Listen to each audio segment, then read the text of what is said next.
بسم اللہ الرحمن الرحیم۔ روایت میں آتا ہے کہ حضرت عمر فاروق رضی اللہ تعالیٰ عنہ کے دور خلافت میں ایک عظیم صحابی حضرت ابو ذر غفاری رضی اللہ تعالیٰ عنہ مدینہ تشریف لائے۔ وہ زاہد، بے نیازی اور حق بات بے خوف کہنے میں اپنی مثال آپ تھے۔ ایک دن انہوں نے دیکھا کہ بیت المال کے پاس لوگ جمع ہیں۔ حضرت عمر رضی اللہ تعالیٰ عنہ خود وہاں موجود تھے۔ ہر آنے والے کا حال پوچھ رہے تھے۔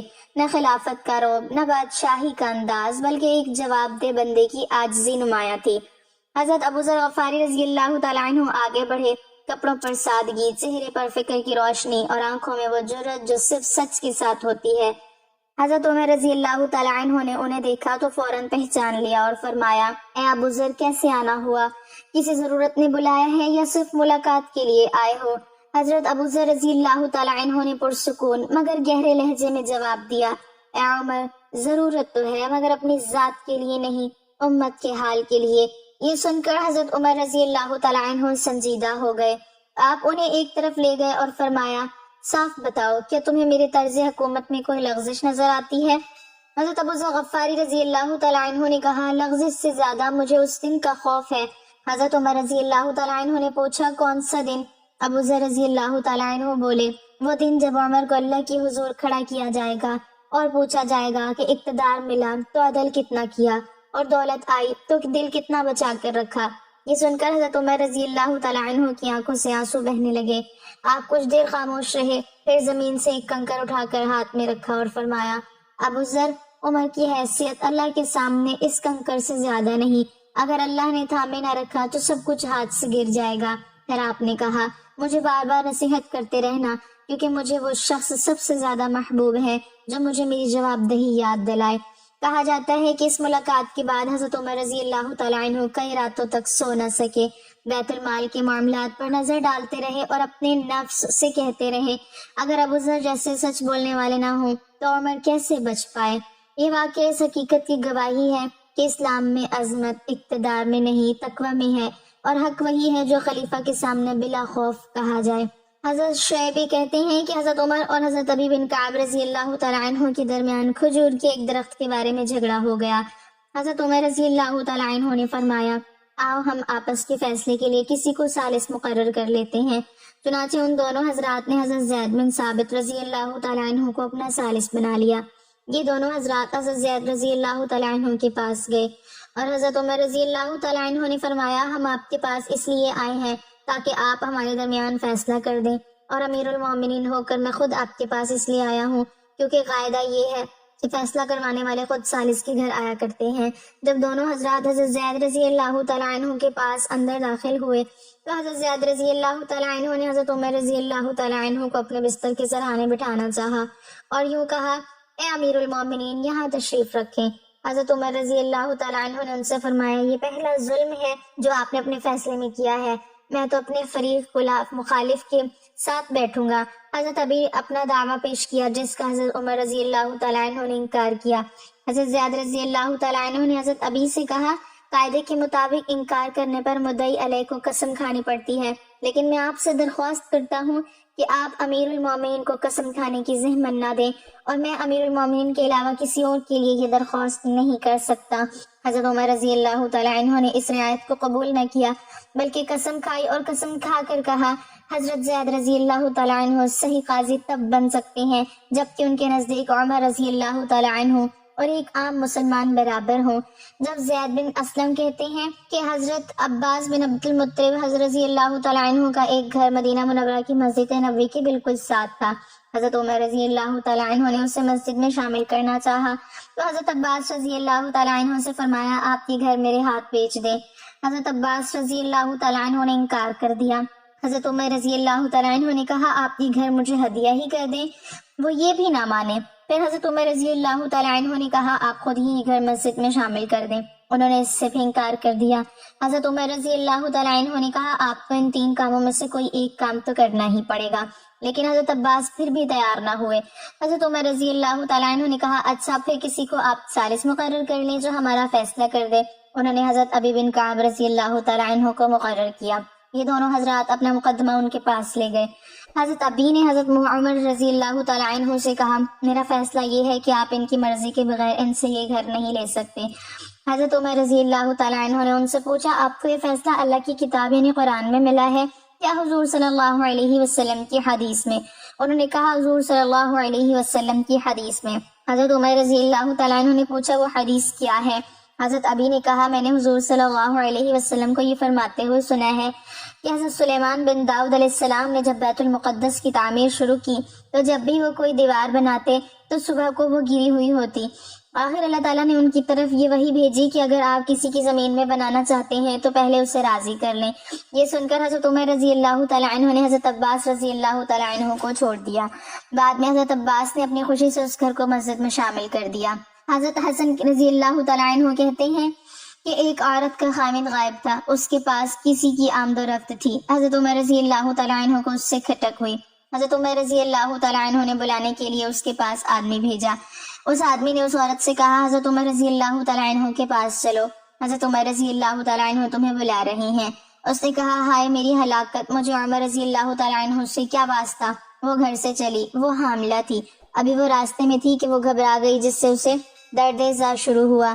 وہ ایک گھر میں چلی گئی جہاں اس کا بچہ پیدا ہوا، بچہ 2 دفعہ رویا اور مر گیا۔ حضرت عمر رضی اللہ تعالیٰ عنہ نے حضور صلی اللہ علیہ وسلم کے صحابہ سے مشورہ کیا کہ میرے ڈر کی وجہ سے وہ عورت گھبرا گئی اور بچہ قبل از وقت پیدا ہو گیا، اس کی وجہ سے وہ بچہ مر گیا، تو کیا اس بچے کے یوں مر جانے کی وجہ سے مجھ پر کوئی چیز شرعاً لازم آتی ہے؟ بعض صحابہ نے کہا آپ پر کچھ لازم نہیں آتا کیونکہ آپ مسلمانوں کے والی ہیں اور اس وجہ سے آپ کے ذمے ہے کہ آپ ان کو ادب سکھائیں، کوئی کمی دیکھیں تو انہیں بلا کر تنبیہ کریں۔ حضرت علی رضی اللہ تعالیٰ عنہ خاموش تھے۔ حضرت عمر رضی اللہ تعالیٰ عنہ نے ان کی طرف متوجہ ہو کر کہا اس بارے میں آپ کیا کہتے ہیں؟ حضرت علی رضی اللہ تعالیٰ عنہ نے کہا اگر ان لوگوں نے یہ بات بغیر کسی دلیل کے محض اپنی رائے سے کہی ہے تو ان کی رائے غلط ہے، اور اگر انہوں نے آپ کو خوش کرنے کے لیے یہ بات کہی ہے تو انہوں نے آپ کے ساتھ خیر خواہی نہیں کی ہے۔ میری رائے یہ ہے کہ اس بچے کی دیت یعنی خون بہا آپ کو دینا پڑے گا کیونکہ آپ کے بلانے کی وجہ سے وہ عورت گھبرا گئی ہے، اس لیے یوں بچے کے قبل از وقت پیدا ہو جانے کا سبب آپ ہی ہیں۔ اس پر حضرت عمر رضی اللہ تعالیٰ عنہ نے حضرت علی رضی اللہ تعالیٰ عنہ کو حکم دیا کہ اس بچے کا خون بہا سارے قریش سے وصول کریں، اس لیے کہ یہ قتل ان سے خطا کے طور پر صادر ہوا ہے۔ حضرت عطا رضی اللہ تعالیٰ عنہ کہتے ہیں کہ حضرت عمر رضی اللہ تعالیٰ عنہ اپنے گورنروں کو حکم دیا کرتے تھے کہ وہ حج کے موقع پر ان کے پاس آیا کریں۔ جب سارے گورنر آ جاتے تو عام مسلمانوں کو جمع کر کے فرماتے اے لوگو، میں نے اپنے گورنر کے ہاں اس لیے نہیں بھیجے ہیں کہ وہ تمہاری کھال ادھیڑیں یا تمہاری مال پر قبضہ کریں یا تمہیں بے عزت کریں، بلکہ میں نے تو فقط اس لیے ان کو بھیجا تاکہ تمہیں ایک دوسرے پر ظلم نہ کرنے دیں اور تمہارے درمیان مال غنیمت تقسیم کریں، لہٰذا جس کے ساتھ اس کے خلاف کیا گیا ہو وہ کھڑا ہو جائے اور اپنی بات بتائے۔ چنانچہ ایک مرتبہ انہوں نے گورنروں کو جمع کر کے لوگوں میں یہی اعلان کیا تو صرف ایک آدمی کھڑا ہوا اور اس نے کہا اے امیر المومنین، آپ کے فلاں گورنر نے مجھے ظلماً 100 کوڑے مارے ہیں۔ حضرت عمر رضی اللہ تعالیٰ عنہ نے اس گورنر سے کہا تم نے اسے کیوں مارا؟ اور اس آدمی سے کہا اٹھ اور اس گورنر سے بدلہ لے۔ اس پر حضرت عمرو بن عاص رضی اللہ تعالیٰ عنہ نے کھڑے ہو کر کہا اگر آپ نے اس طرح گورنروں سے بدلہ دلانا شروع کر دیا تو پھر آپ کے پاس بہت زیادہ شکایات آنے لگ جائیں گی اور یہ گورنروں سے بدلہ لینا ایسا دستور بن جائے گا کہ جو بھی آپ کے بعد آئے گا اسے یہ اختیار کرنا پڑے گا، حالانکہ اپنے گورنروں سے بدلہ دلوانا ہر امیر کے بس میں نہیں ہے۔ حضرت عمر رضی اللہ تعالیٰ عنہ نے فرمایا جب میں نے حضور صلی اللہ علیہ وسلم کو اپنی ذات اقدس سے بدلہ دلوانے کے لیے تیار رہتے ہوئے دیکھا ہے تو میں اپنے گورنر سے کیوں نہ بدلہ دلواؤں؟ حضرت عمر نے کہا آپ ہمیں اس آدمی کو راضی کرنے کا موقع دیں۔ حضرت عمر رضی اللہ تعالیٰ عنہ نے کہا اچھا چلو تم اس سے راضی کر لو۔ چنانچہ اس گورنر نے ہر کوڑے کے بدلے 2 دینار کے حساب سے 200 دینار اس آدمی کو بدلہ میں دیے۔ حضرت یزید بن ابی منصور کہتے ہیں کہ حضرت عمر بن خطاب رضی اللہ تعالیٰ عنہ کو یہ خبر ملی کہ بحرین میں ان کے مقرر کردہ گورنر حضرت ابن جارود یا ابن ابی جارود کے پاس ایک شخص لایا گیا جس کا نام ادریاس تھا۔ اس نے مسلمانوں کے دشمن کے ساتھ خفیہ خط و کتابت کر رکھی تھی اور ان دشمنوں کے ساتھ مل جانے کا ارادہ بھی تھا اور اس کے ان جرائم پر گواہ بھی موجود تھے۔ اس پر اس گورنر نے اسے قتل کر دیا۔ وہ شخص قتل ہوتے ہوئے کہہ رہا تھا اے عمر میری مدد کو آئیں، اے عمر میں مظلوم ہوں میری مدد کو آئیں۔ حضرت عمر رضی اللہ تعالیٰ عنہ نے اپنے اس گورنر کو خط لکھا کہ میرے پاس آؤ، چنانچہ وہ آ گئے۔ حضرت عمر رضی اللہ تعالیٰ عنہ ان کے انتظار میں بیٹھے ہوئے تھے اور ان کے ہاتھ میں ایک چھوٹا نیزہ تھا۔ جب وہ حضرت عمر رضی اللہ تعالیٰ عنہ کے پاس اندر آئے تو حضرت عمر رضی اللہ تعالیٰ عنہ نے وہ چھوٹا نیزہ اس کے جبڑوں پر مارنا چاہا لیکن مارا نہیں کہ حضرت جارود نے اجتہائی غلطی کی وجہ سے اس آدمی کو قتل کیا تھا اس لیے چھوڑ دیا۔ اور حضرت عمر رضی اللہ تعالیٰ عنہ کہتے جا رہے تھے اے دریاس میں تیری مدد کو حاضر ہوں، اے دریاس میں تیری مدد کو حاضر ہوں۔ اور حضرت جارود کہنے لگے اے امیر المومنین، اس نے مسلمانوں کی خفیہ باتیں دشمن کو لکھی تھی اور دشمن سے جا ملنے کا اس نے ارادہ بھی کر رکھا تھا۔ حضرت عمر رضی اللہ تعالیٰ عنہ نے فرمایا صرف برائی کے ارادے پر ہی تم نے اسے قتل کر دیا، ہم میں ایسا کون ہے جس کے دل میں ایسے برے ارادے نہیں آتے؟ اگر گورنروں کے قتل کرنے کا مستقل دستور بن جانے کا خطرہ نہ ہوتا تو میں تمہیں اس کے بدلے میں ضرور قتل کر دیتا۔ دو نوجوان حضرت عمر رضی اللہ تعالیٰ عنہ کی محفل میں داخل ہوتے ہی محفل میں بیٹھے ایک شخص کے سامنے جا کر کھڑے ہو جاتے ہیں اور اس کی طرف انگلی کر کے کہتے ہیں یا عمر، یہ ہے وہ شخص۔ حضرت عمر رضی اللہ تعالیٰ عنہ ان سے پوچھتے ہیں کیا کیا ہے اس شخص نے؟ یا امیر المومنین، اس شخص نے ہمارے باپ کو قتل کیا ہے۔ حضرت عمر رضی اللہ تعالیٰ عنہ پوچھتے ہیں کیا اس نے تمہارے باپ کو قتل کیا ہے؟ حضرت عمر رضی اللہ تعالیٰ عنہ اس شخص سے مخاطب ہو کر پوچھتے ہیں کیا تو نے اس کے باپ کو قتل کیا ہے؟ وہ شخص کہتا ہے ہاں امیر المومنین، مجھ سے قتل ہو گیا ہے ان کا باپ۔ حضرت عمر رضی اللہ تعالیٰ عنہ پوچھتے ہیں کس طرح قتل ہوا ہے؟ وہ شخص کہتا ہے یا امیر المومنین، ان کا باپ اپنے اونٹ سمیت میرے کھیت میں داخل ہو گیا تھا، میں نے منع کیا، باز نہیں آیا تو میں نے ایک پتھر دے مارا جو سیدھا اس کے سر میں لگا اور وہ موقع پر مر گیا۔ حضرت عمر رضی اللہ تعالیٰ عنہ فرماتے ہیں پھر تو قصاص دینا پڑے گا، موت ہے اس کی سزا، نہ فیصلے لکھنے کی ضرورت اور نہ فیصلہ بھی ایسا اٹل کہ جس پر کسی بحث و مباحثے کی بھی گنجائش نہیں۔ نہ ہی اس شخص سے اس کے کنبے کے بارے میں کوئی سوال کیا گیا ہے، نہ ہی یہ پوچھا گیا ہے کہ تعلق کس قدر شریف خاندان سے ہے، نہ ہی یہ پوچھنے کی ضرورت محسوس کی گئی ہے کہ تعلق کس معزز قبیلے سے تو نہیں، معاشرے میں کیا رتبہ یا مقام ہے۔ ان سب باتوں سے حضرت عمر رضی اللہ تعالیٰ عنہ کو مطلب ہی کیا؟ کیونکہ معاملہ اللہ کے دین کا ہو تو عمر رضی اللہ تعالیٰ عنہ پر کوئی اثر انداز نہیں ہو سکتا، اور نہ ہی کوئی اللہ کی شریعت کی تنفیذ کے معاملے میں حضرت عمر رضی اللہ تعالیٰ عنہ کو روک سکتا ہے، حتیٰ کہ سامنے حضرت عمر رضی اللہ تعالیٰ عنہ کا اپنا ہی کیوں نہ قاتل کی حیثیت سے آ کھڑا ہو، قصاص تو اس سے بھی لیا جائے گا۔ وہ شخص کہتا ہے اے امیر المومنین، اس کے نام پر جس کے حکم سے یہ زمین و آسمان قائم کھڑے ہیں، مجھے صحرا میں واپس اپنی بیوی بچوں کے پاس جانے دیجیے تاکہ میں ان کو بتا کر آؤں کہ میں قتل کر دیا جاؤں گا، ان کا اللہ تعالیٰ اور میرے سوا کوئی آسرا نہیں ہے، میں اس کے بعد واپس آ جاؤں گا۔ حضرت عمر رضی اللہ تعالیٰ عنہ فرماتے ہیں کون تیری ضمانت دے گا کہ تو صحرا میں جا کر واپس بھی آ جائے گا؟ مجمع پر ایک خاموشی چھا جاتی ہے، کوئی بھی تو ایسا نہیں ہے جو اس کا نام تک بھی جانتا ہو، اس کے قبیلے، خیمے یا گھر وغیرہ کے بارے میں جاننے کا معاملہ تو بات کی بات ہے، کون ضمانت دے اس کی؟ کیا یہ 10 درہم کے ادھار یا زمین کے ٹکڑے یا کسی اونٹ کے سودے کی ضمانت کا معاملہ ہے؟ ادھر تو ایک گردن کی ضمانت دینے کی بات ہے جسے تلوار سے اڑا دیا جانا ہے، اور کوئی بھی تو ایسا نہیں ہے جو اللہ تعالیٰ کی شریعت کی تنفیذ کے معاملے میں حضرت عمر رضی اللہ تعالیٰ عنہ سے اعتراض کرے یا پھر اس شخص کی سفارش کے لیے ہی کھڑا ہو جائے، اور کوئی ہو بھی نہیں سکتا جو سفارشی بننے کا سوچ سکے۔ محفل میں موجود صحابہ رضی اللہ عنہم پر ایک خاموشی سی چھا گئی ہے۔ اس صورتحال سے خود حضرت عمر رضی اللہ تعالیٰ عنہ بھی متاثر ہیں، کیونکہ اس شخص کی حالت نے سب کو ہی حیرت میں ڈال کے رکھ دیا تھا۔ کیا اس شخص کو واقعی قصاص کے طور پر قتل کر دیا جائے اور اس کے بچے بھوکے مرنے کے لیے چھوڑ دیے جائیں، یا پھر اس کو بغیر ضمانتی کے واپس دے جانے دیا جائے؟ واپس نہ آیا تو مقتول کا خون رائگا جائے گا۔ خود حضرت عمر رضی اللہ تعالیٰ عنہ بھی سر جھکائے افسردہ بیٹھے ہیں۔ اس صورتحال پر سر اٹھا کر التجا بھری نظروں سے نوجوانوں کی طرف دیکھتے ہیں۔ معاف کر دو اس شخص کو۔ نوجوان اپنا آخری فیصلہ بغیر کسی جھجک کے سنا دیتے ہیں۔ نہیں امیر المومنین، نہیں، جو ہمارے باپ کو قتل کرے اس کو چھوڑ دیں، یہ تو ہو ہی نہیں سکتا۔ حضرت عمر رضی اللہ تعالیٰ عنہ ایک بار پھر مجمع کی طرف دیکھ کر بلند آواز سے پوچھتے ہیں اے لوگو، ہے کوئی تم میں سے جو اس کی ضمانت دے؟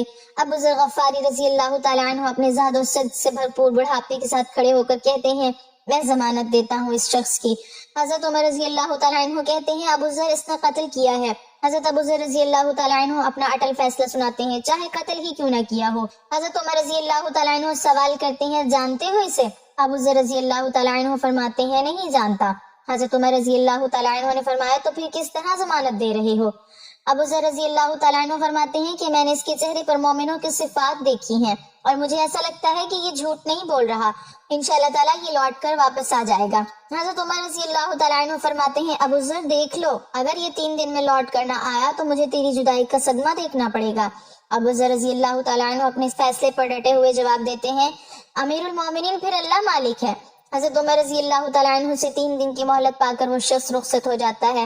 کچھ ضروری تیاریوں کے لیے بیوی بچوں کو الوداع کہنے، اپنے بعد ان کے لیے کوئی راہ دیکھنے، اور پھر اس کے بعد قصاص کی ادائیگی کے لیے قتل کیے جانے کی غرض سے لوٹ کر واپس آنے کے لیے، اور پھر 3 راتوں کے بعد حضرت عمر رضی اللہ تعالیٰ عنہ بھلا اس امر کو کیسے بھلا پاتے؟ انہوں نے تو ایک لمحہ گن کر کاٹا تھا۔ عصر کے وقت شہر میں صلاۃ جامعہ کی مرادیں پھر جاتی ہیں۔ نوجوان اپنے باپ کا قصاص لینے کے لیے بے چین اور لوگوں کا مجمع اللہ کی شریعت کی تنفیذ دیکھنے کے لیے جمع ہو چکا ہے۔ ابو ذر رضی اللہ تعالیٰ عنہ بھی تشریف لاتے ہیں اور آ کر حضرت عمر رضی اللہ تعالیٰ عنہ کے سامنے بیٹھ جاتے ہیں۔ حضرت عمر رضی اللہ تعالیٰ عنہ سوال کرتے ہیں، کدھر ہے وہ آدمی؟ ابو ذر رضی اللہ تعالیٰ عنہ مختصر جواب دیتے ہیں، مجھے کوئی پتہ نہیں ہے یا امیر المومنین۔ ابو ذر رضی اللہ تعالیٰ عنہ آسمان کی طرف دیکھتے ہیں جدھر سورج ڈوبنے کی جلدی میں معمول سے زیادہ تیزی کے ساتھ جاتا دکھائی دے رہا ہے۔ محفل میں ہو کا عالم ہے، اللہ کے سوا کوئی نہیں جانتا کہ آج کیا ہونے جا رہا ہے۔ یہ سچ ہے کہ ابو ذر رضی اللہ تعالیٰ عنہ حضرت عمر رضی اللہ تعالیٰ عنہ کے دل میں بستے ہیں۔ حضرت عمر رضی اللہ تعالیٰ عنہ سے ان کے جسم کا ٹکڑا مانگے تو حضرت عمر رضی اللہ تعالیٰ عنہ دیر نہ کریں، کاٹ کر ابو ذر رضی اللہ تعالیٰ عنہ کے حوالے کر دیں۔ لیکن ادھر معاملہ شریعت کا ہے، اللہ کے احکامات کی بجا آوری کا ہے۔ کوئی کھیل تماشا نہیں ہونے جا رہا، نہ ہی کسی کی صلاحیت یا حیثیت کی پیمائش ہو رہی ہے۔ حالات و واقعات کے مطابق نہیں، اور نہ ہی زمان و مکان کو بیچ میں لایا جاتا ہے۔ قاتل نہیں آتا تو ضامن کی گردن جاتی نظر آ رہی ہے۔ مغرب سے چند لحظات پہلے وہ شخص آ جاتا ہے۔ بے ساختہ حضرت عمر رضی اللہ تعالیٰ عنہ کے منہ سے اللہ اکبر کی صدا نکلتی ہے، ساتھ ہی مجمع بھی اللہ اکبر کا ایک بھرپور نعرہ لگاتا ہے۔ حضرت عمر رضی اللہ تعالیٰ عنہ اس شخص سے مخاطب ہو کر کہتے ہیں، اے شخص، اگر تو لوٹ کر نہ بھی آتا تو ہم نے تیرا کیا کر لینا تھا؟ نہ ہی تو کوئی تیرا گھر جانتا تھا اور نہ ہی کوئی تیرا پتہ جانتا تھا۔ وہ بولا، امیر المومنین، اللہ کی قسم، بات آپ کی نہیں ہے، بات اس ذات کی ہے جو سب ظاہر و پوشیدہ کے بارے میں جانتا ہے۔ دیکھ لیجئے، میں آ گئی ہوں اپنے بچوں کو پرندوں کی چوزوں کی طرح صحرا میں تنہا چھوڑ کر، جدھر نہ درخت کا سایہ ہے اور نہ ہی پانی کا نام و نشان۔ میں قتل کر دیے جانے کے حالیے حاضر ہوں۔ مجھے بس یہ ڈر تھا کہ کہیں کوئی یہ نہ کہہ دے کہ اب لوگوں میں سے وعدوں کا ایفا ہی اٹھ گیا ہے۔ حضرت عمر رضی اللہ تعالیٰ عنہ نے ابو ذر رضی اللہ تعالیٰ عنہ کی طرف رخ کر کے پوچھا، ابو ذر، تو نے کس بنا پر اس کی ضمانت دی تھی؟ ابو ذر رضی اللہ تعالیٰ عنہ نے کہا، اے عمر، مجھے اس بات کا ڈر تھا کہیں کوئی یہ نہ کہہ دے کہ اب لوگوں سے خیر ہی اٹھا لی گئی ہے۔ حضرت عمر رضی اللہ تعالیٰ عنہ نے ایک لمحے کے لیے توقف کیا اور پھر ان دونوں نوجوانوں سے پوچھا، کیا کہتے ہو؟ اب نوجوانوں نے جن کا باپ قتل ہوا تھا روتے ہوئے کہا، اے امیر المومنین، ہم اس کی صداقت کی وجہ سے اسے معاف کرتے ہیں۔ ہمیں اس بات کا ڈر ہے کہ کہیں کوئی یہ نہ کہہ دے کہ اب لوگوں میں سے عفو اور درگزر ہی اٹھا لیا گیا ہے۔ حضرت عمر رضی اللہ تعالیٰ عنہ اللہ اکبر پکار اٹھے اور آنسو ان کی داڑھی کو تر کرتے نیچے گرنے لگے۔ فرمایا، اے نوجوانوں، تمہارے عفو درگزر پر اللہ تعالیٰ تمہیں جزائے خیر دے۔ اے ابو ذر، اللہ تجھے اس شخص کی مصیبت میں مدد پر جزائے خیر دے، اور اے شخص، اللہ تجھے اس وفائے عہد و صداقت پر جزائے خیر دے، اور اے امیر المومنین، اللہ تجھے تیرے عدل اور رحم دلی پر جزائے خیر دے۔ آمین ثم آمین۔ ناظرین، کمنٹ باکس میں اللہ تعالیٰ کی 99 ناموں میں سے ایک نام ضرور ٹائپ کریں۔